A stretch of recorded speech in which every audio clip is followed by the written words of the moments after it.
Porque quando você está lendo o Levítico e o Deuteronômio e Números, a história está meio conecta no sentido cronológico, né? Alguma coisa aconteceu mais no começo, você tem uma ideia, naquele pedaço dos espias, até aquela rebelião de ordem ali, praticamente um é no começo dos 40 anos e o outro é no final dos 40 anos do deserto. Não tem isso de uma forma mais cronológica, estruturada. E a forma como Deus coloca a lei também, Moisés meio que repete ela, falando tudo na primeira pessoa, né? Aí eu estava aqui, foi quando eu falei para vocês a lei, foi quando eu pedi os auxiliares, os amigos e tal. Essa forma de falar mais direta, assim, coloca a coisa mais calorosa, eu acho. De certa forma, assim. É bacana mesmo. Mais pessoal.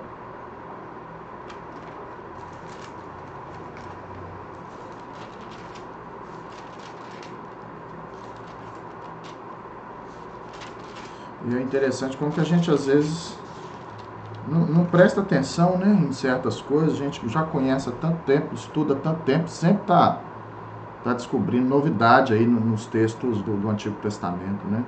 Principalmente no Pentateuco, que às vezes a gente relega muito, né? A gente lê muito Gênesis e tal, Êxodo ali, mas os outros livros a gente meio que...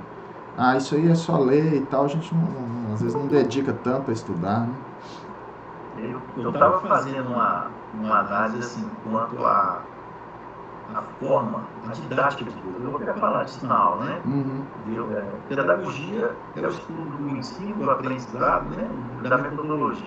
E Deus tem lá a pedagogia dele, né? O jeito de ensinar. Aí eu estava comparando com Jesus. Jesus falou mais no inferno que no céu. Por quê? Alertando, olha, eu vim livrar vocês de um problema que é real, que é o inferno. Então, atente para ele, né? E aqui em Deuteronômio fala em bênção e maldição. Tem essa dualidade o tempo todo. Só que fala mais em maldição do que em bênção. O alerta é maior. Tipo assim, a parte boa é quase que por exclusão. Ao não fazer nada errado, né? Você já está num lugar aqui. E o livro tem um alerta muito grande quanto às maldições.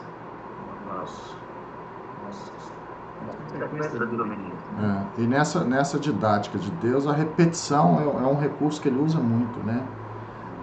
Aliás, o próprio Deuteronômio tem aquele texto de você vai falar andando no caminho, sentado na sua casa, vai inculcar lá na mente da criança.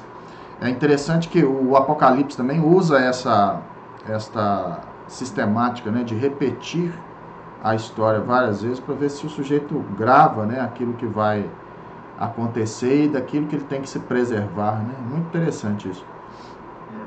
Deus prova que o argumento dele está certo, né? Na própria Bíblia você vai vendo que o erro depois lá que você vai encontrar no livro de Juízes diz respeito à não observância dessa insistência em repetir para os filhos e para os filhos dos filhos, né? Para cair naquela máxima que eu sempre falo, pais cristãos, filhos religiosos, netos ateus. Então, aqui, da forma como de fato, para a segunda geração, o ensino Deus falou muito em Deuteronômio, olha, ensina para os filhos dos filhos, e nessa didática específica aí, né? Inculcar é abrir a cabeça aqui adentro, né?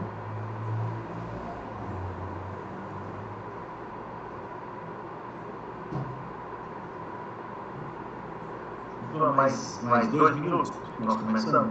2 minutos, que aí dá 9h05. Quem tá acordando agora dá tempo de lavar, jogar uma água na cara e entrar. Tá certo. Só pegar um negócio. Valeu.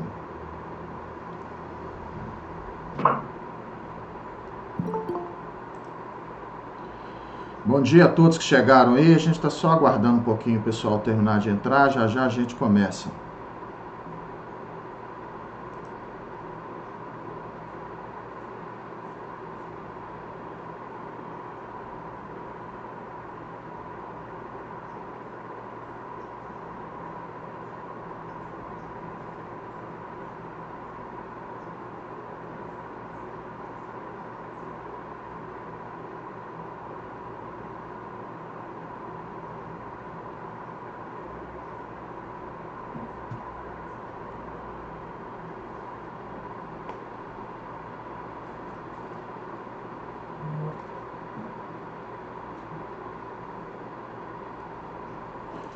Quero dizer aos irmãos também que uma das vantagens dessa modalidade aqui é todo mundo poder participar. Então se sintam à vontade para interromper o Célio aí, fazer pergunta difícil para ele. Aproveita para a gente participar aí. Não, Dadá? Seja bem-vindo aí. Fizer pergunta difícil, eu vou, na hora da prova, vou lembrar. Então vamos lá, né? São 8h05 e nós vamos dar início à nossa aula. Agradeço a presença de todos aí com a gente. Nós estamos entrando agora no livro de Deuteronômio. É o 5º livro da Bíblia, também é o 5º livro do Pentateuco. Pentateuco, todo escrito originalmente em hebraico, né? Ele recebe uma versão grega no 3º século a.C., aí, através da Septuaginta, né? Versão dos 70. O nome original do livro em hebraico é Devarim, que significa palavras em hebraico. Na versão grega, ele é chamado de segunda lei, né? Ou, numa tradução livre, a repetição da lei. É uma repetição mais sucinta, mais pessoal, a forma de expressar de Moisés é uma forma mais pessoal, como um profeta falando ao povo, né? E a situação histórica, o contexto histórico que o livro foi escrito, né? É interessante, porque eles estão ali nas campinas de Moabe, depois daquelas guerras que nós vimos na aula passada, né?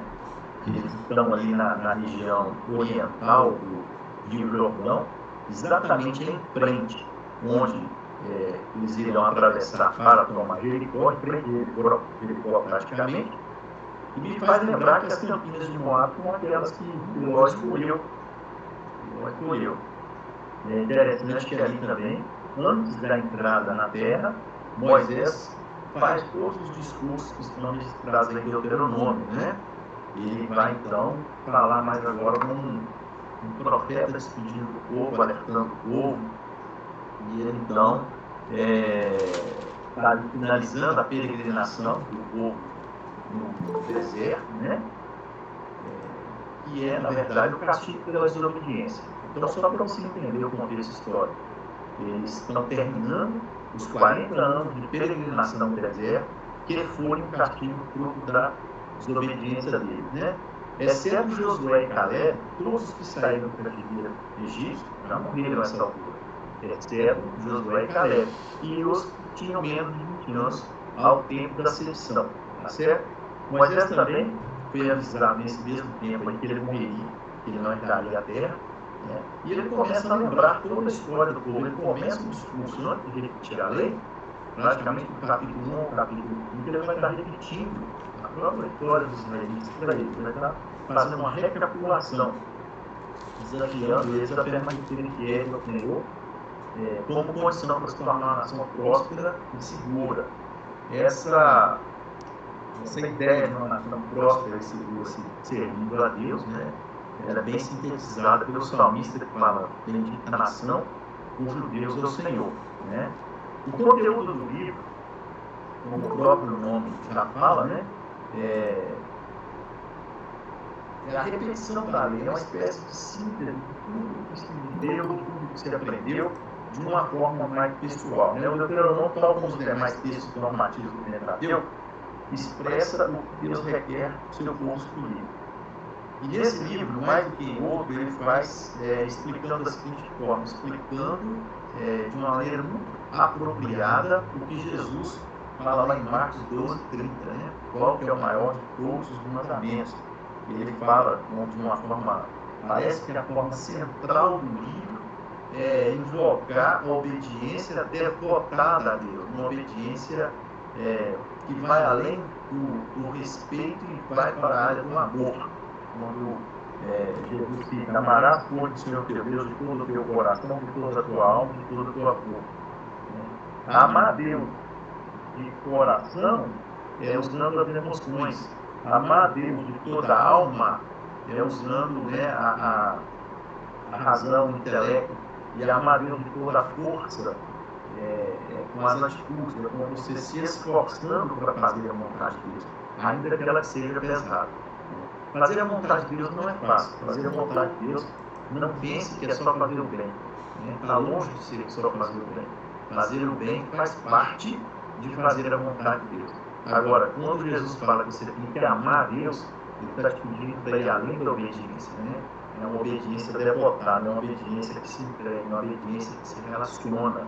E aí o texto de Deuteronômio foca muito nessa forma de se aproximar de Deus, de uma maneira cultural, de uma maneira amorosa, relacional, que vai um pouco além do que se aprendeu na lei. A lei, ela colocava um pouco a coisa num ambiente ritual, num ambiente litúrgico. Você se relaciona com Deus porque é uma obrigação e tem uma regra para você se relacionar. E agora, Moisés está chamando o povo a fazer isso com amor. Ame o Senhor, tenha Ele como prioridade na sua vida. Né? E essas palavras de amor e adoração a Deus de forma cultural, que transcenda a liturgia religiosa, ela se torna a coluna vertebral do discurso de Moisés, né? Que agora assume um caráter mais pessoal do que quando o povo ouviu ele da primeira vez, quando ele desceu lá no Sinai, repetindo a lei de Deus, entregando tábuas com os rituais, com as regras, meio assim, olha, Deus não mandou fazer isso aqui. Agora Moisés está se colocando como aquele que experimentou a vontade de Deus, experimentou o amor de Deus, e não poucas vezes ele vai invocar a lembrança, né? Ele evoca as ocorrências do período do deserto, como Deus foi providente com eles, para poder chamar o povo a atenção quanto ao amor de Deus por ele. Moisés também se limitou a transmitir essas coisas no primeiro momento, mas agora ele mostra que ele atingiu uma maturidade com Deus e queria que o povo tivesse essa mesma maturidade, né? Outro destaque do livro é o estabelecimento de um único local de culto. Vocês não entenderam isso de uma forma muito boa lá quando nós tivemos estudando a diáspora de Israel. Esse único local de culto, o único santuário de adoração, ao qual todo Israel estava obrigado a ir de forma regular, peregrinar lá, ela traz uma consequência muito interessante ali, quando nós estivermos estudando o cisma, né? O que foi o cisma? Primeiro, vamos entender a história do povo judeu. O povo judeu tem três grandes movimentos na história deles. O primeiro grande movimento como nação foi o êxodo. O segundo grande movimento como nação foi o cisma. E o terceiro grande movimento como nação foi a diáspora. O êxodo, a saída do Egito, fim da escravidão. O cisma é quando a nação se racha em duas. A do norte passa a se chamar Israel, pegando o nome por herança, e a do sul passa a se chamar Judá, né, porque a predominância é o reino de Judá e Benjamim. Esse é o cisma, o racha, né? E por fim, a diáspora no ano 70, quando o general Tito faz Jerusalém, destrói tudo e eles são espalhados pelo mundo. Quando você tem o cisma, quem assumiu o reino do norte foi o Jeroboão. E Jeroboão estava brigando com o Roboão, filho de Salomão, e ele resolve então estabelecer locais de culto no reino do norte, para que os israelitas não descessem lá para Jerusalém do sul, no templo, para adorar a Deus. Qual que era o temor de Jeroboão? Vai que os israelitas, ao descerem para adorar a Deus no templo, amoleçam o coração, querem voltar a servir ao rei descendente de Davi, né, ao rei Roboão. E aí ele então estabelece locais de culto lá no norte, e ele coloca ali 2 bezerros de ouro e fala assim: israelitas, esses são os deuses que tiraram vocês do Egito. Ele faz uma espécie de idolatria institucional. Isso tudo tem a ver com essa lei aqui, quando Deus centraliza o culto aí num lugar só, né, numa região geográfica só, num único templo, num único santuário, né, e obriga especialmente a peregrinação. Essa obrigação cultural abre uma sequência de normas, que vai do capítulo 12 ao capítulo 26, chamado de Código Deuteronômico. Esse Código Deuteronômico, ele então é um código que vai criar uma estrutura cultural que já estava passada, como eu disse, né, por Moisés, mas agora ela assume uma leveza, onde Moisés exorta o povo a usar o amor como ingrediente de leveza da lei. A lei era pesada, mas quando você fazia por amor, ela se tornava leve, certo? A mensagem central do livro, né, o ponto que vale destacar é o relacionamento especial que Deus estabelece com o povo. Moisés o tempo todo fala assim, lembre-se da promessa que foi feita aos seus pais, que agora Deus cumpre com vocês. Moisés quer mostrar a ideia de que vocês foram escolhidos dentro do mundo. Vocês não têm nada de especial para que Deus os escolha. Vocês não têm nada de especial para que Deus queira vocês. E resolveu que vocês, portanto, vocês devem corresponder a esse amor. E essa correspondência precisa ser espontânea, precisa ser livre, precisa ser sem qualquer constrangimento, né? Ao invocar essa ideia de escolha, Moisés está colocando os israelitas numa condição de obrigação de gratidão, né? Uma obrigação de gratidão, por entender dessa forma. Então, o ponto que mais se preocupa destacar em Deuteronômio é o relacionamento especial que Deus quer estabelecer com o povo. Moisés lembra ao povo os prodígios que Deus fez para tê-los em aliança particular e de como Deus estava cumprindo neles a promessa feita a Abraão, Isaac e Jacó. Então Moisés começa assim: vocês eram um povo escravo lá no Egito e Deus tirou vocês com mão forte e braço estendido. Essa expressão ela vai ser muito comum também, a mão forte e braço estendido, mostrando que Deus então lança a mão do seu poder, né, como Criador do universo, o poder que ele tem sobre a natureza, para poder, através dos fenômenos naturais, através do controle que ele tem sobre a natureza, fazer com que as coisas aconteçam, os milagres, os prodígios, os sinais aconteçam, no sentido de facilitar a saída de Israel do Egito. Deus praticamente força, é uma expressão bonita que você vê lá mesmo, né? A terra a vomitá-los, né? Força a terra a expulsá-los, os próprios egípcios, que antes os dominavam cativos, agora os expulsam da terra, né? Porque a presença daqueles homens na terra trazia maldição sobre os egípcios. A gente faz lembrar aquela vez que a Arca da Aliança foi roubada pelos filisteus. Os filisteus entram, roubam a Arca da Aliança no tempo de Davi, né? E essa arca então é levada para a região dos filisteus. Deus vai punir os filisteus com praga, né? A conhecida praga das hemorroides. Eles sentiam tanta dor que não foi preciso batalha para que a arca fosse devolvida. Os emissários, os filisteus vão até Israel e pedem a Davi que providencie uma forma de resolver o problema, né? O que acontece é que a arca, peraí, no tempo de Samuel, né? No tempo de Samuel, o profeta Davi não reinava.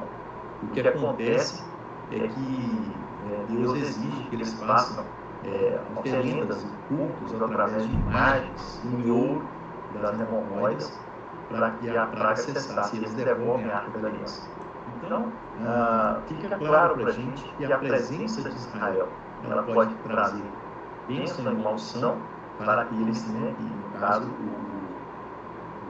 os egípcios sofreram porque estavam oprimindo o povo de Deus. E Deus agiu com rigor sobre eles. E Moisés lembra a história de Deus, ele controla as coisas. Ele não deixa passar de largo qualquer desses eventos. Ele usa então a natureza para fazer justiça contra os egípcios. Ele usa os prodígios, os sinais, e ele abre o mar, e ele faz muita questão de cumprir vocês a promessa que ele fez, cumprir vocês, nessa geração, a promessa que ele fez a Abraão, Isaac e a Jacó.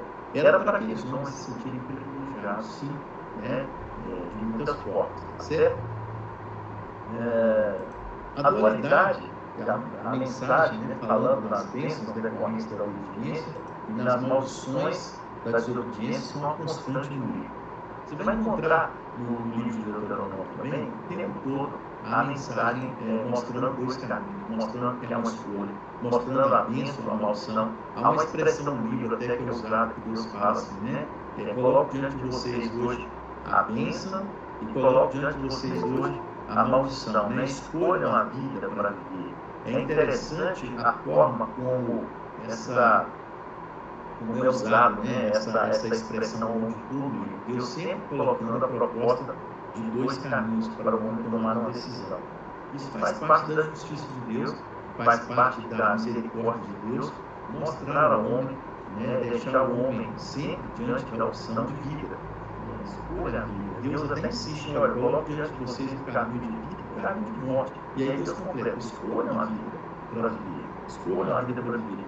Há uma charge que eu acho muito interessante compartilhar com vocês, é que um precipício e uma placa, não pule, né? Não pule, é uma cercazinha em cima da montanha e do outro lado é um precipício, e uma placa, não pule, né? E a charge, ela quer mostrar o seguinte: muitas proibições de Deus não são para o propósito de Deus propriamente dito, mas para o nosso bem. Muitas das proibições dele, como às vezes você pode ver alguma apologeta do ateísmo, né?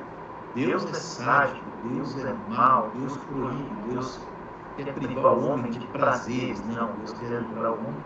Não, as proibições de Deus não dizem respeito ao nosso relacionamento com Ele propriamente dito, mas a querer nos livrar da ausência do relacionamento dele, porque a desobediência a Deus leva à morte. Ou seja, Deus está querendo que o homem não pule a ser rumo ao precipício, porque de lá nós não poderemos voltar.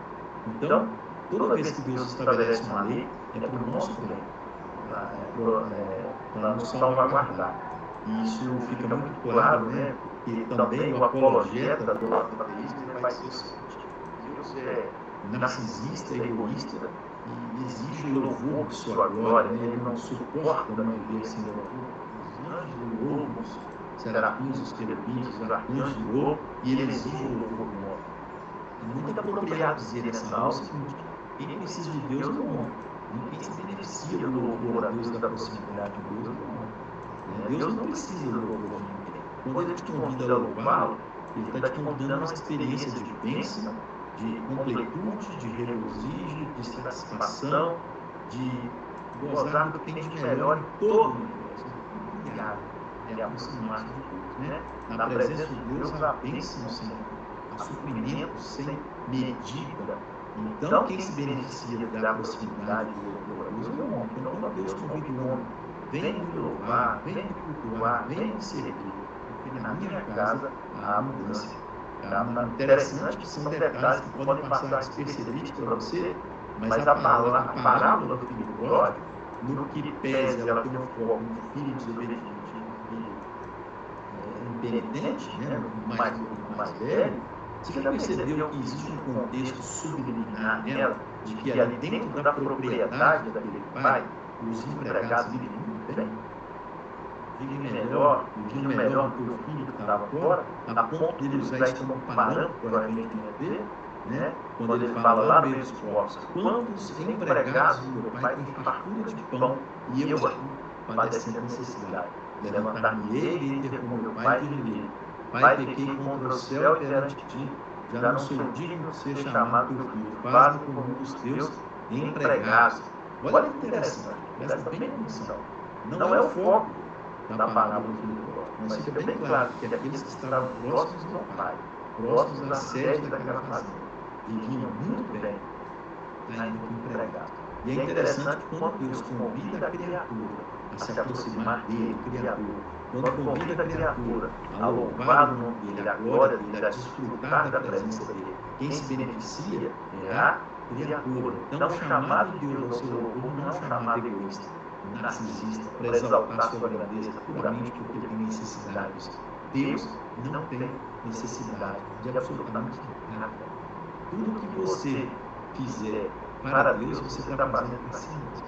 Quem se beneficia é você. Essa dualidade da mensagem apresentada pelo nome, né? Escolha a bênção, escolha a vida, ela é uma constante, né? Desde esse tempo até o dia de hoje. O tempo todo Jesus faz esse convite, né? A servir a Deus, a andar na presença dele. E é interessante que as pessoas realmente, quando se aproximam de Deus, são abençoadas. Na vida de Jesus foi assim. Todos que se aproximaram dele e pediram bênção foram abençoados, foram curados, mas nem todos se salvaram. O clássico ícone disso aí está lá nos 10 leprosos que ele cura, né? Cura 10 leprosos, ou seja, 10 pessoas se aproximam de Deus e são abençoadas. Uma é salva, porque quis com Deus um relacionamento. Quando ele volta para agradecer a Jesus, para ser grato, para demonstrar gratidão, para criar um vínculo de relacionamento, o que acontece? Jesus fala: sua fé te salvou. Mas antes de dizer que a fé havia salvado, ele diz: não foram 10 que foram curados? Onde estão os outros 9? Uma pergunta que eu tenho que fazer para você hoje. Faça para você mesmo em seu coração, né? A vida não foi dada a todos. A bênção de Deus não veio para todos, Jesus não morreu por todos. Onde estão os mortos? O que as pessoas estão fazendo com a vida? Algumas sequer reconhecem que a vida é dom de Deus. Vivemos um período de crise, e talvez o bem mais precioso que nós temos, que os homens nunca tentaram para ele, que é o ar para respirar. Em meio a essa pandemia, pessoas têm sofrido, e alguns até vindo a óbito, alguns milhões no mundo, por falta de ar, por falta de capacidade de respirar. E é um ato tão corriqueiro, nós vivemos o tempo todo respirando e não damos atenção à importância da respiração, E de repente você percebe que pessoas têm ido da vida porque não têm conseguido respirar. O pulmão inflama e tem morrido de Covid. Agora presta bem atenção nisso. São coisas simples, coisas corriqueiras da vida e que muitas pessoas não reconhecem isso vem de Deus. Certo? É interessante prestar atenção nisso. Deus está sempre colocando diante de nós opções para fazer. Moisés exorta aos israelitas que livremente se atenham ao compromisso que a aliança com Deus nos obriga. Então veja bem, a aliança com Deus é uma obrigação. Moisés fala assim, optem por isso livremente. Queiram assumir esse compromisso. E aí eu vou citar o versículo 19, 20, lá do capítulo 30, Te propus a vida e a morte, a bênção e a maldição. Escolhe, pois, a vida para que vivas tu e a tua descendência, amando o Senhor teu Deus, dando ouvidos à sua voz e apegando-se a Ele. Mais uma vez, finalizando o livro, já lá no final, Deus fazendo essa mesma proposta agora na palavra de Moisés. Por que eu falei no começo da aula que tem um tom profético, Moisés assume um tom mais pessoal, mais como profeta falando ao povo. Porque aqui ele está falando em nome de Deus, ele é o profeta.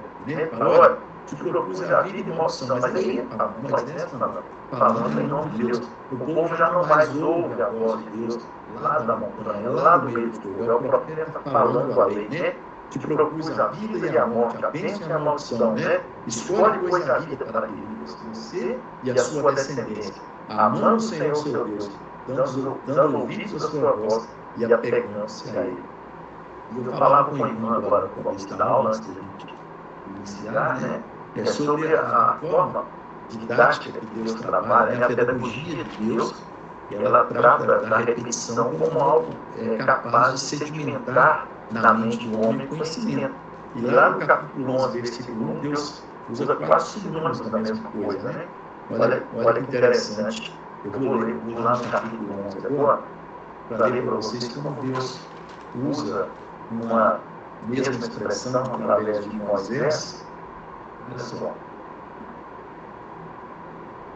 Amarás, pois, o Senhor teu Deus e todos os dias guardarás os seus preceitos, os seus estatutos, os seus juízos, os seus mandamentos. Vocês não notaram aqui a repetição 4 vezes no sinônimo? O que ele fala aqui? Estatuto, juízo, mandamento e preceito. Tudo a mesma coisa. Percebeu? Guardarás os seus preceitos, os seus estatutos, os seus juízos, os seus mandamentos. Esses 4 sinônimos fazem parte de um grupo enorme de sinônimos usados por Davi no Salmo 119. Quando você lê o Salmo 119, que é o maior capítulo da Bíblia, todos os versículos, todos, sem exceção, tratam falam sobre a lei de Deus, sobre o preceito de Deus, sobre o mandamento de Deus, sobre o juízo de Deus, E aqui é interessante que num versículo só são colocados 4 deles. Essa forma de repetição que traz o conhecimento é uma forma adotada por Deus, e que Ele faz questão de que seja reproduzida por nós, É também do Deuteronômio que Deus exorta os pais a ensinarem os filhos. Aqui também que é usado, que eu gosto de citar muito nas minhas aulas, Deus usa 2 vezes a expressão guardar com diligência, guardar com muita força. Guarda diligentemente a minha lei, observa diligentemente. É uma expressão que aponta para uma forma de fazer as coisas com prioridade, com devoção total, faça isso de uma forma aguda e não crônica, apesar de não deixar de ser crônica. É Deus querendo que quando você fizer qualquer coisa ligada à lei dele, você faça com intensidade, né? Guardando diligentemente a lei dele. Esse convite de Deus à obediência de uma forma diferenciada se mostra através da lei. A própria lei de Deus ela repete muitos desses preceitos em toda ela, e é interessante o reflexo cultural disso, né? O reflexo cultural disso você vai ver no povo de Israel hoje.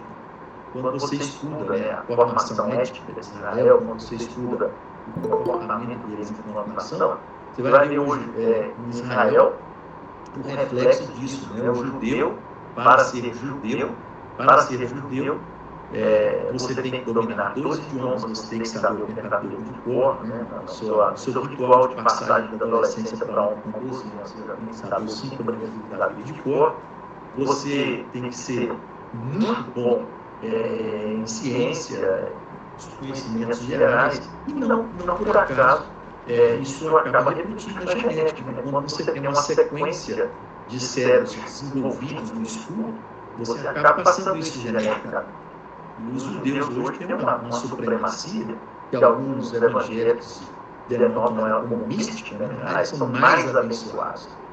É uma questão de princípio lá de trás, né? A formação cultural desse povo coloca eles mais avançados.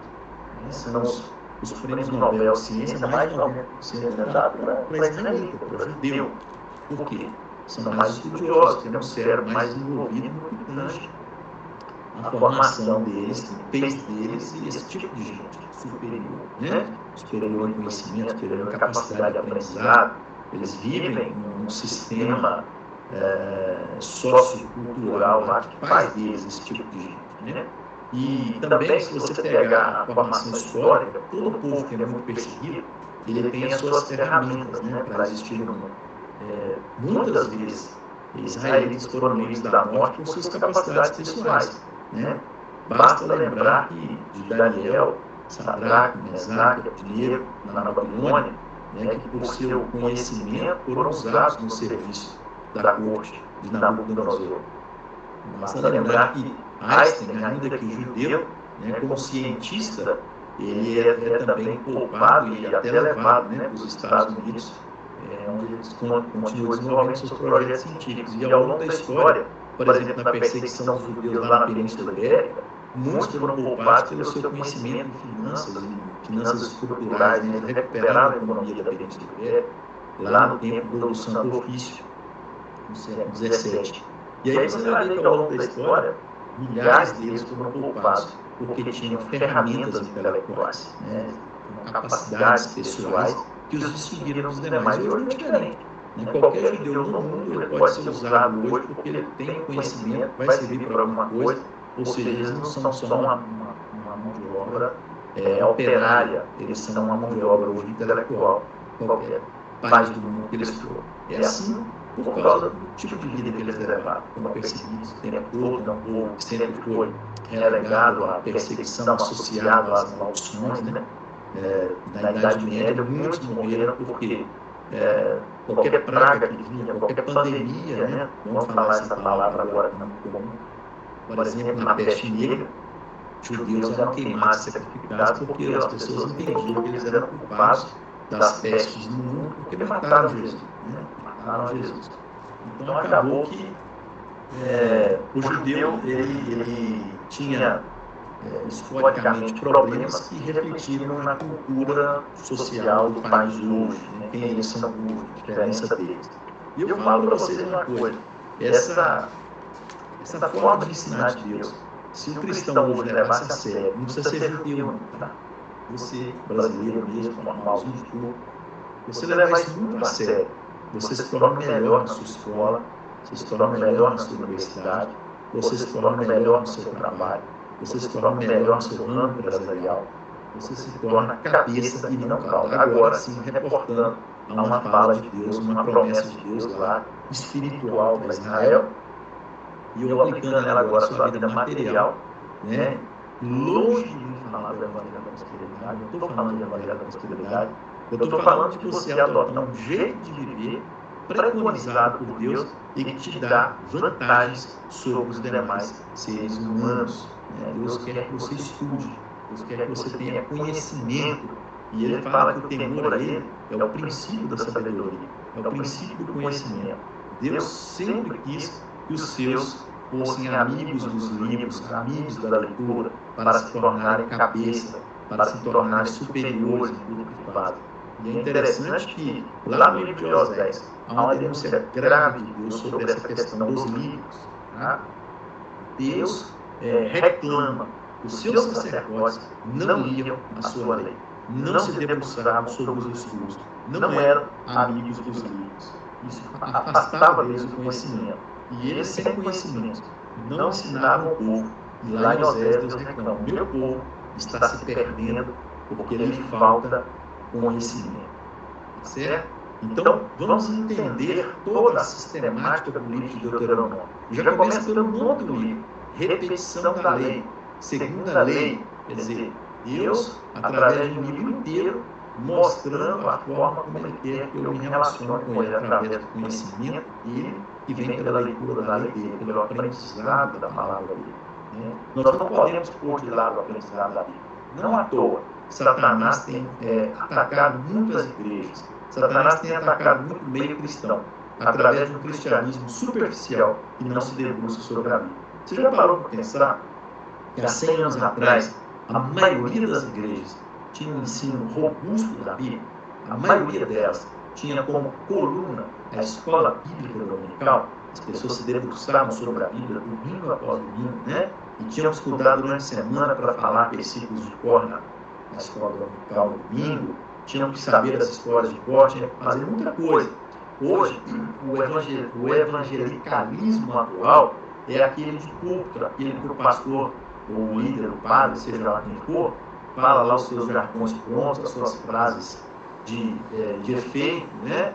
São mais coaches espirituais, são aqueles homens que te exortam a vitória, é um triunfalismo vazio, onde a pessoa aprende só alguns pontos da Bíblia que eles são interessantes. Ela não é ensinada a abrir mão do pecado, ela não é ensinada a odiar as coisas que Deus odeia, a ter o coração afastado do mau pensamento. A pessoa não é ensinada o valor do perdão, a ela não é ensinado quanto custou a salvação dela na cruz do Calvário. E nesse evangelicalismo superficial, a pessoa também se torna superficial no conhecimento da palavra. Ela abandona a coluna do prédio, a estrutura fundamental do prédio, e construção alguma subsiste dessa forma.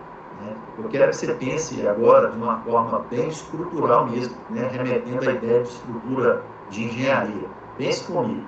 Um prédio não pode suportar se suas bases não estiverem bem firmadas. Nenhuma vida espiritual se subsiste diante de uma situação de displicência no estudo da palavra de Deus. Conheço muitas pessoas que se afastaram de Deus na crise, quando o luto bateu na porta deles, quando o problema financeiro bateu na porta deles, quando a doença bateu na porta deles. Pessoas se afastaram de Deus quando a decepção e a traição bateram na porta. E aí, meu amigo, sabe o que significa isso? Falta de conhecimento da palavra de Deus. Porque Jesus nunca prometeu uma vida tranquila aqui nessa terra. Pelo contrário, muito pelo contrário. Ele disse que a regra seria: nós teremos problemas. Mas tenha um ânimo, porque eu venci. Então presta bem atenção nisso, presta bastante atenção. Se a regra maior dada por Jesus é de que nós teremos problema, como ensinar o contrário disso? Como dizer que nós não os teremos? Como dizer que a vida vai ser tranquila? Você tem que pensar nisso. E para você saber disso, tem que conhecer a palavra, conhecer com profundidade, conhecer, vivenciar e projetar ela e aplicar os conceitos dela à sua vida diária. Se vivemos uma vida boa, é a exceção. Vivemos num tempo em que temos que valorizar o ar que respiramos, nós temos que valorizar o tempo que nós temos com a nossa família. Nós não sabemos se amanhã nós vamos estar vivos com as pessoas que nós amamos, se vão ter tempo de despedir deles, Nós temos que valorizar cada segundo da nossa existência e nos debruçarmos sobre a palavra de Deus, porque Deus reclamou disso. 400 anos antes de Cristo, através do profeta Osés, quando ele falou: o meu povo está perdendo a comunhão comigo porque falta a eles conhecimento. e os meus sacerdotes não se debruçam sobre a minha lei, por isso que eles não ensinaram as pessoas. Inclusive, queria fazer um parênteses aqui, só para fazer uma correção de interpretação. Lá no capítulo 6 de Oséias, quando fala sigamos e prossigamos em conhecer ao Senhor, porque tão certo como a alma será a sua justiça sobre nós, esse texto às vezes é usado por alguns pregadores de forma errada, tá? Ali não há uma exortação do profeta ou sequer de Deus a conhecer e seguir prosseguindo na palavra dele. Ali é uma reclamação de Deus, tá? Deus está dizendo, abre aspas, vocês sacerdotes dizem, conheçamos e prossigamos em conhecer ao Senhor, né? Deus está fazendo um paralelo com a reclamação que ele fez anterior. Os meus sacerdotes não conhecem a mim, não leem a minha lei e não a ensinam, por isso meu povo se perde conhecimento. E depois dizem, conheçamos e prossigamos em conhecer ao Senhor. Quer dizer, ali não é uma exortação, quando você lê o capítulo 6, eu vejo alguém pregando, olha, a Bíblia diz, conheçamos e prossigamos em conhecer. Não é esse contexto que é dito ali. Ali é uma reclamação de Deus, dizendo que eles eram tão falsos que eles não conheciam, mas exortavam as pessoas a conhecer. Tá certo? Fecha parênteses só para explicar isso para vocês. E voltando ao contexto, então, de Deuteronômio, eu vejo ali como que o que Deus ensina, o que Deus fala e o que Deus pede no livro, para evitar um problema, Deus deixa que a gente conheça, conhecendo a Bíblia, vai saber que esse problema de fato acontece lá no livro de Juízes, né? Quando você introduz a leitura de Juízes, você vai ver assim, vou resumir para vocês. Então morreu aquela geração que conheceu os feitos do Senhor, que conheceu Josué, seu servo, etc. E veio após eles uma geração que não conheceu o Senhor, não conheceu Josué, seu servo, seus feitos, etc. Né? E aquela geração seguinte, então, se desviou de Deus, servindo a outros deuses. Olha a idolatria dentro de Israel. E eu quero que você preste atenção nessa manhã no seguinte. Essa idolatria que graçou em Israel é por causa de um erro. Eu já vi, pelo menos aqui na nossa igreja, já vi o Ivan e o Adalto falarem sobre esse erro, né? Eu também já falei. E nós temos alertado muito, eu lembro em uma das nossas reuniões, como a gente usou uma expressão na diretoria, assim, nós temos na igreja uma geração perdida, né? Nós temos um elo perdido. A geração da década de 70 que foi muito bem formada nas escolas bíblicas dominicais. Depois nós fomos perdendo essa cultura da escola bíblica, né? E praticamente a década de meados de 80 para cima, 90 e 2000, né? Até 2015, nós praticamente perdemos uma geração dentro da igreja, por 25 anos, com a escola bíblica não tão colocada em evidência, não tão importante, não tida como a organização mais importante da igreja. Eu não quero dar para ela um valor acima do que ela tem. Eu quero que você preste atenção comigo no valor que a EBD tem, circunstancial. Se nós tivéssemos certeza que nós, enquanto pais, ensinaríamos a Bíblia aos nossos filhos em casa, talvez você não precisasse dar tanto destaque à EBD dentro da igreja. Né? A igreja seria só um momento cultural mesmo. Mas como a nossa realidade nos remete a uma situação onde nós não temos muito esse tipo de ensino em casa com os filhos, um ensino eclesial, sentar com a Bíblia na mão, discutir doutrina, discutir interpretação bíblica, essa coisa toda, acaba ficando uma tarefa mesmo para a EBD. Está errado? Tá. Mas é o que nós temos. Então a EBD não pode falhar. A EBD tem que suprir isso tudo aí, ou tentar suprir ao máximo que ela puder essa deficiência que os pais têm. Todos os pais têm? Não. Né? Alguns não passam por esse problema. Até a Daniela estava falando comigo da intenção dela de dar a escola bíblica dominical em casa, né? Fazer a escola bíblica aqui com os nossos filhos, dentro de casa. Eu já fazia isso muito com o Bernardo, a gente saía de carro exatamente para conversar sobre a Bíblia. É o único momento que quem tem TDAH para ouvir o papai, né? E ali ele vai ficar conversando comigo, e eu com ele de carro, a gente conversa muito sobre a Bíblia. Mas a tia Dani quer fazer isso com os meninos dentro de casa. Então preste bem atenção no que eu vou te falar. Se você não tem tempo de qualidade para ensinar a Bíblia, o mínimo que tem que fazer é levar para a igreja para estudar a Bíblia. E lá na igreja tem que ter um ambiente de escola bíblica capaz de ensinar os filhos, porque é a tônica do livro de Deuteronômio e que veio provar que estava certo lá em Juízes, né? Não foi ensinado como Deus queria que ensinasse. E a geração seguinte se perdeu. Não foi feito o que Deus recomendou que fizesse. Lembra das falas de Deus em Deuteronômio? Nós vamos estudar, né? Escreve a minha lei nos umbrais da porta, passam grandes placas, né? Seria uma espécie de outdoor. Deus fala assim, escreva tão grande ela numa placa que se você passar correndo você pode ler, né? Seria um outdoor hoje. Escreve nas paredes da sua casa, quando você deitar com seu filho, que esse seja o assunto predominante. Quando você se levantar e estiver andando com ele pelo caminho, que esse seja o assunto que vai dominar a conversa de vocês. Não afaste a lei do seu filho, para que ele conheça a minha palavra. Dessa forma, Deus... Só que a conversa também tem que ser legal, né? Isso aí, Bernardo. E aí, o que vai acontecer? O Bernardo está lembrando aqui também sobre a necessidade do preparo que os pais têm que ter. O pai tem que se preparar, tem que estudar, para na hora de falar para o filho, ele não ser enjoado, ele não ser maçante, porque muitas vezes os filhos interpretam a Bíblia com um monte de regra enjoada passada pelo papai, passada pelo pastor, né? É preciso que o pai tenha sabedoria para fazer o filho entender que a vontade de Deus é harmoniosa, é boa, é perfeita, é agradável, é gostosa. Servir a Deus traz benefícios para nós, traz a bênção de Deus para nós, traz alegria para nós, traz completude para nós, né? É uma das coisas que eu tento passar. Adalto, deixa eu, dentro dessa coisa que você está falando, da coisa gostosa da promessa de Deus, você estava falando há pouco, eu fiz isso, eu voltei, mas essa aliança com Israel, isso que você está falando do pai e da mãe, passa essa coisa gostosa, a certeza de que Deus está no controle sempre, né? Isso não tem coisa mais valiosa na vida. E o verso 1, 8 do 1, ele chama a atenção para isso, essa promessa que a gente se perde. Eis aqui a terra que eu pus diante de vós, entrar e possuir a terra. Promessa de Deus, garantia de Deus, né? Que o Senhor, um juramento, deu aos vossos pais, Abraão, Isaac e Jacó. Tem uma citação na minha Bíblia aqui, mais poética, né? Então eu vou citar porque vem do Hernandes, é muito mais poética do que a gente pode falar. E ele fala assim, Deus vela por cumprir sua palavra. Quando ele fala, ele cumpre. Quando Deus age, ninguém pode impedir. Sua mão de fazê-lo. A recompensa para os que tapam os ouvidos à voz sedutora dos pecados, a fim de ouvir e obedecer os preceitos divinos, é que são um carvalho de justiça no meio dos vendavais da vida. Tem uma âncora firme nos mares procelosos da vida. Cruzam incúlumes as tempestades da vida e navegam confiantes para o porto seguro, mesmo quando as circunstâncias são adversas.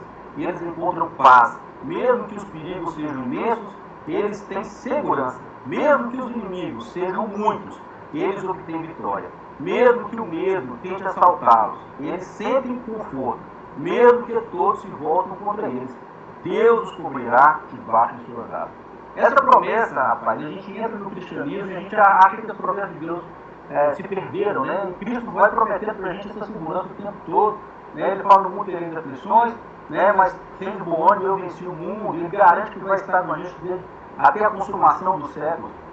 Passar isso para os filhos, né? Igual você está falando, e a gente viver isso.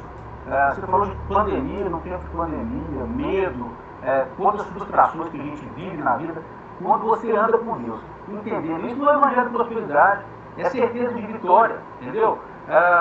Porque uma das coisas que tira a gente mais do eixo é a falta de paz no coração. E Deus nos dá essa garantia. Você falou do povo de Israel. A gente é um povo vencedor e pode ser vencedor cada dia mais quando a gente tem a fibra, não em nós mesmos, mas voltado pelas promessas e para as promessas de Deus, né? Com certeza, Adalto. São observações que saltam, né, ao longo da leitura aqui de Deuteronômio sobre essa necessidade, esse relacionamento que traz essa intimidade com Deus. E é bom lembrar que a gente... Oi, Alemar, quer falar? Quero. Não fala. Pode falar, Alemar. Não estou esperando o Sérgio desligar o microfone dele. Que ontem nós estávamos viajando, né, e o Arthur contando um caso de um colega de TikTok, sei lá, que falando da dificuldade da mãe, da saúde da mãe, e o Arthur falou assim, mamãe, eu comentei no TikTok dele que era para ele pedir a Deus que Deus podia ajudar a mãe dele. Aí nós, né, falando bacana, isso mesmo e tal. Porque sempre que a gente pede a Deus, Ele nos ajuda. Sempre que a gente pede a Deus, Ele nos ajuda. Mas, às vezes, a ajuda de Deus não é aquela que a gente espera, né? Não é aquela que a gente está querendo que aconteça. Então, a gente tem que entender que, às vezes, a vontade de Deus é soberana, né? Às vezes não, a vontade de Deus é soberana e que, às vezes, não é a vontade da gente. O Sérgio já completou. Pois é, meu filho, um dia todos nós vamos estar com Deus. Seja através do Covid, seja através da velhice, de uma morte natural, seja através de um acidente, a gente não sabe, a gente não pode revoltar com Deus por causa disso. Assim, eu achei interessante a gente abordar que hoje está tão assim, claro, né? Todo mundo fala, Deus pode todas as coisas, Deus faz tudo, Deus é bom, Ele é justo, Ele é maravilhoso, mas às vezes é a vontade dele, né? Tem que ficar claro isso, que a gente tem que ficar submisso a essa vontade, ainda que seja muito dolorida para nós. Hoje, deixa eu compartilhar com vocês que o tempo já está acabando. Eu, no café da manhã, eu estava conversando com minha mãe, né, e com meu pai, e eu falava exatamente sobre isso. E quando Deus faz juízo sobre a terra, não estou falando que é o caso agora do Covid, estou remetendo lá o tempo de Daniel, o juízo vem sobre a terra toda, para os bons e os maus, não importa a classificação pessoal. É bom lembrar que Daniel, Sadraque, Mesaque e Abednego foram levados adolescentes para a Babilônia, nas mãos de um rei pagão, tiveram a sua cidade destruída, os seus bens saqueados, os seus parentes, talvez até os pais mortos, foram levados para lá. E lá na Babilônia, Deus cumpriu um propósito na vida deles. Eles foram poupados no meio ao problema, mas muitos deles não foram poupados e morreram, né? O juízo de Deus não era contra Daniel, que orava a Deus 3 vezes ao dia. O juízo de Deus não era contra Sadraque, Mesaque e Abednego, que estavam dispostos a morrer por Deus na fornalha de fogo, como de fato foram mandados para a fornalha de fogo. Deus nos livrou lá. O juízo de Deus era contra Judá, contra a nação inteira. E às vezes, se o país inteiro tem que sofrer por um propósito de Deus, se faz parte já dos acontecimentos do fim, descritos lá em Apocalipse. Não deu uma sequência para nós estudos em Apocalipse, nós vemos que é inevitável as coisas ruins que deveriam acontecer no fim. Não entra em detalhe a misericórdia de Deus, juízo de Deus, Deus ser bom, Deus ser mau, isso não se discute. O próprio Jesus falou que o tempo do fim ia ser problema atrás de problema até o ponto final da história, né? E que no meio dessas tribulações a igreja seria guardada. E como bem falou o Sérgio do Arthur aí, mesmo a igreja sendo bem guardada nesse período de fim, guardada espiritualmente, guardada de todos os males, etc., aqueles que Deus chamar, aqueles a quem Deus convocou para esse tempo, eles vão sair dessa terra de 3 formas, né? Ou de velhice, ou de acidente, ou de doença. Pode ser até de Covid. Né? Então presta bem atenção nisso, porque o mais importante na vida de uma pessoa não é analisar os atos de Deus em relação à criação. O Criador, ele já estabeleceu um tempo para tudo, como as coisas vão acabar, enfim. Deus já tem tudo traçado. Agora, como é que está a sua vida com Deus? Se esse for o seu momento, você está preparado para comer? Se nós estamos na iminência da volta de Jesus, é o fim para todos, você está preparado para esse momento? Né? Você está alinhado com Deus a ponto da vontade dele ser tão boa na sua vida, tanto que faz viver ou morrer? São perguntas que devem bater na nossa cabeça, né? E reverberar lá dentro, e ecoar lá dentro, para que a gente possa sentir. E estar no centro da vontade de Deus é a parte mais importante da nossa existência, é o jeito melhor de viver. Oi, Ivan. Você falou aí de Daniel, né? E me ocorre aqui o texto lá da fornalha de fogo ardente, que tem uma expressão ali que eu acho espetacular e tem a ver com isso que a Aurimara falou, que o Sérgio falou para o Arthur. Os 3 amigos de Daniel estão diante do rei e o rei fala com eles assim, né? Eu quero ver que Deus que é capaz de livrar vocês a hora que eu julgar na fornalha. E eles falam assim, o nosso Deus é capaz, mas se ele não quiser livrar, nós também não vamos nos curvar diante da imagem que o Senhor construiu, né? Então, é uma percepção de uma fé que supera as circunstâncias, né? Hoje à noite a gente deve fazer uma meditação sobre fé, e é uma fé que supera as circunstâncias. Deus, na sua soberania, ele pode tanto nos livrar, quanto pode nos permitir passar por situações que são, às vezes, terríveis, de dor, de perda de familiares. E a gente tem que tomar o cuidado, né? Você falou aí de ensinar os filhos e ensinar a nossa própria casa e às vezes até nós mesmos, de não sermos aí mimados espirituais, achando que Deus tem que nos livrar de todas as circunstâncias, né? Ele nos prometeu estar conosco, né, no vale da sombra da morte. Ele não nos prometeu livramento em toda e qualquer circunstância. E tanto isso é verdade, né, que a história do cristianismo está, ela está marcada, o Hernandes fala, né, que o sangue dos mártires, né, eles plantaram igrejas, porque foram muitos homens e mulheres que sofreram perseguição, e Jesus falou, olha, eles vão te odiar no mundo inteiro, eles vão matar, eles vão perseguir, agora eu vou estar com vocês, né? Eu vou estar com vocês. Então, a nossa esperança, né, deve estar centrada no fato de que Deus tem algo a mais para a gente, não nessa terra, não nesse corpo, mas num corpo espiritual transformado em mansões, né, celestiais que Ele nos prometeu. E nesse tempo que a gente vive, você estava falando de a questão de ser um povo diferenciado, o povo de Israel. O cristão que de fato estuda a Bíblia, que busca o conhecimento de Deus, ele é privilegiado, porque num momento de incerteza como esse, eu fico observando este mundo, né? E as pessoas comentando, mas fulano falou isso, isso é artimanha de não sei quem, isso, as teorias da conspiração, né? Você chega à conclusão que você não pode conhecer a verdade. Porque sempre tem a possibilidade, né, de que alguém está te escondendo a verdade, seja de um lado ou de outro. Então, como é que eu vou saber a verdade? Se eu me volto, então, para a palavra de Deus, eu sei a verdade, né? Ainda que alguém esteja tentando me enganar, ou alguém esteja tentando me levar para um lado ou para o outro, para ter esta ou aquela opinião, a minha opinião tem que ser filtrada pelo filtro da palavra, né? E isso nos faz homens e mulheres privilegiados neste tempo. É verdade. Estamos faltando aí 4 minutos para as 10 horas. Se alguém mais quiser fazer algum comentário, pode fazer. Eu vou fazer o comentário final para encerrar o tema da aula de hoje. E eu gostaria de ouvir mais alguém se quiser falar agora. Vamos aproveitar esses 4 minutinhos aí. Né? Se mais alguém quiser fazer uma consideração sobre o assunto, né, que nós estudamos, está à disposição.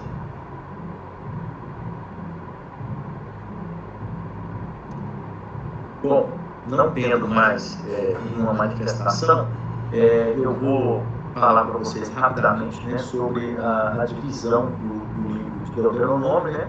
Tem o primeiro discurso de Moisés, vai do capítulo 1 até o capítulo 4, o segundo discurso de Moisés, do capítulo 5 ao 11, a repetição do código, né, da lei, vai do capítulo 12 ao 26, né?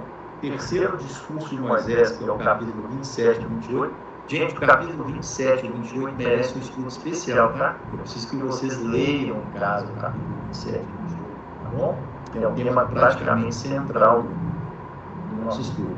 Aí vem o quarto discurso de Moisés, 29 ao 30, as últimas disposições, capítulo 31 e capítulo 32, e o último dia de vida de Moisés, que está no capítulo 32 até o capítulo 34, onde ele vai ter a visão de Canaã, né?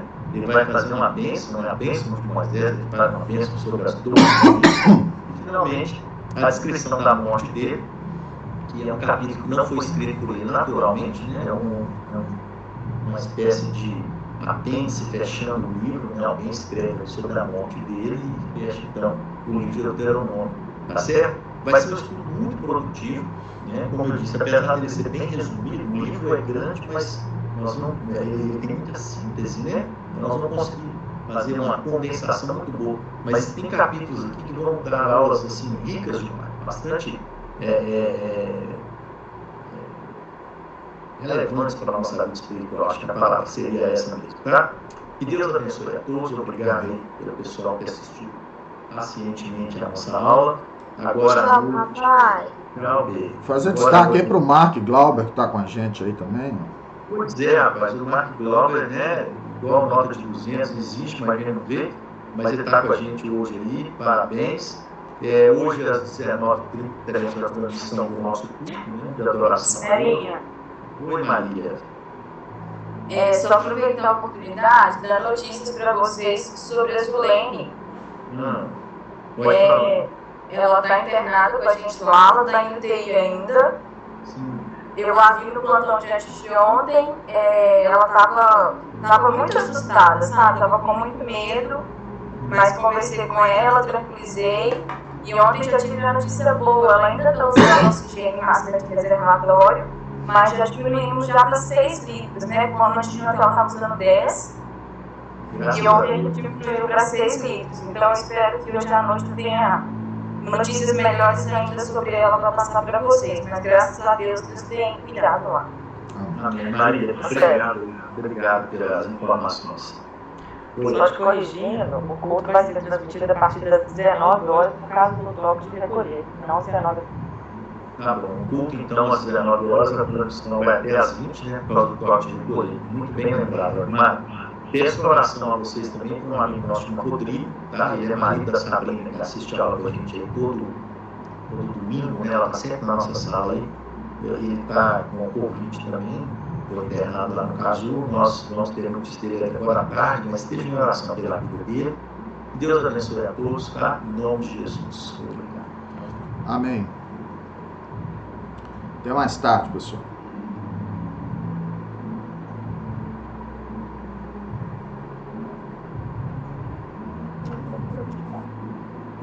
Começou a respirar.